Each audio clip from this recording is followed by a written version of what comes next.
IELTS reading is arguably the toughest section in the entire IELTS test, and most IELTS students struggle with this section. However, I got a band 8.5 on the reading section, and I'll be sharing the exact strategies that I used. Moreover, make sure to watch this video till the very end because the last tip is going to be the most important one.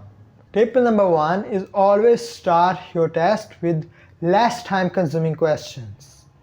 If I simplify it, it means that you shouldn't start your test with matching heading questions because these questions require you to read the whole passage, understand the main topic, and then choose the correct heading. Simply skimming won't help you. On the other hand, if you start your test with less time consuming questions like summary completion or true false, it would be a good start. So always start your test with these questions. Tip number 2 is that you should be aware of the toughest questions that are true false not given and matching headings. When attempting the true false not given, you should never first read the whole passage because it is very time consuming, and by the time you move towards the question, you'll forget what was written in the passage. So always read the question first and then move on to the passage. Usually in the first 2 or 3 lines you'll find the answer and you won't even be needing to read the whole passage. Also, you need to know the difference between true, false, and not given. If anything is true, it means that the statement agrees with something in the passage. If anything contradicts the saying in the passage, then it is false. And if the topic is available in the passage but a specific detail isn't available, then it is not given. For example, look at this true false not given question, the 11th one. Playing with dolls was found to benefit girls writing more than boys writing. Now moving towards the passage, here you can see Whitebread's recent research has involved developing a play-based approach to supporting children's writing.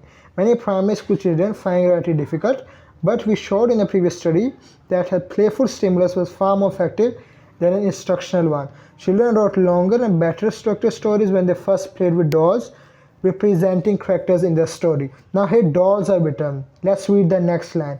In the latest study, children first created their story with Lego with similar results. Many teachers commented that they had always previously had children sing. They didn't know what to write about. With the Lego building, however, not a single child said this through the whole year of the project. Now look here, it's written, children wrote longer and better structured stories when they first played with dolls. Here it isn't mentioned anyway that girls' writing was better than the boys' writing or boys' writing was better than the girls' one using dolls. So it's simply not given.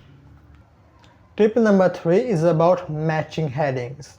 Well, this tip contrasts the previous saying. In true false not given, you needed to read the question first. But in matching headings, you first need to read the passage. Let me explain. If you first read the list of headings here, you need to compare the first heading with every single passage. That will be extremely time consuming. But if you read the passage, understand it carefully, then you can derive your own heading from it and match it with the 7 short bullet points that are the headings. This way it will be very easier and you will save a lot of time. Moreover, if you aren't able to answer a question, you can simply leave it and move on to the other one. Attempt all of the rest matching headings and only one heading will remain and one bullet point list of headings will be remaining. Then just match that one and it will be the answer. Actually, it's all about stress. We are stressed out, that's why we can't find the right answer. But when only one answer is left, at that time we'll read it carefully and think, oh yes, this was the answer. I was just a little bit careless. Tip number 4 will be all about time management. Here I would advise you to leave the most time for the last paragraph. In fact, you should be leaving 15 minutes for the first paragraph, 20 minutes for the second paragraph, and remaining 25 minutes for the third paragraph. Improving your reading speed is also something you should be considering, and you can improve it by reading magazines, articles, listening to famous news channels like BBC, CNN daily. I myself used to do so, and I remember that I completed the IELTS reading test in 40 minutes and I was left with the remaining 20 minutes. I just looked at the clock. So you should also improve your reading speed.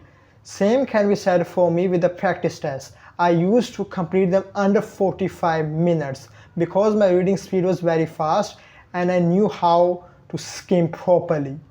The final tip for which all of you have been waiting is practicing correctly. I've seen dozens of IELTS students who are practicing incorrectly.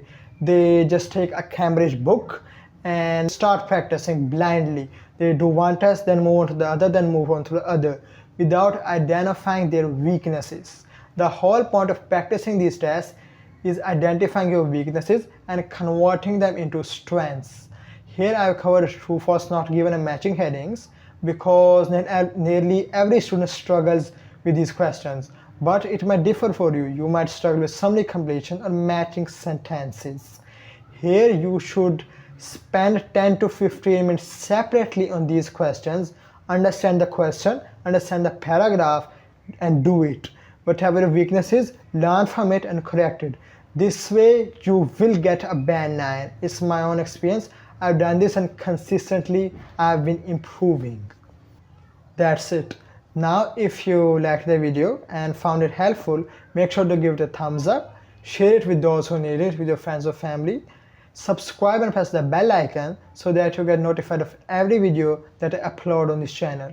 Take care. Allah Hafiz.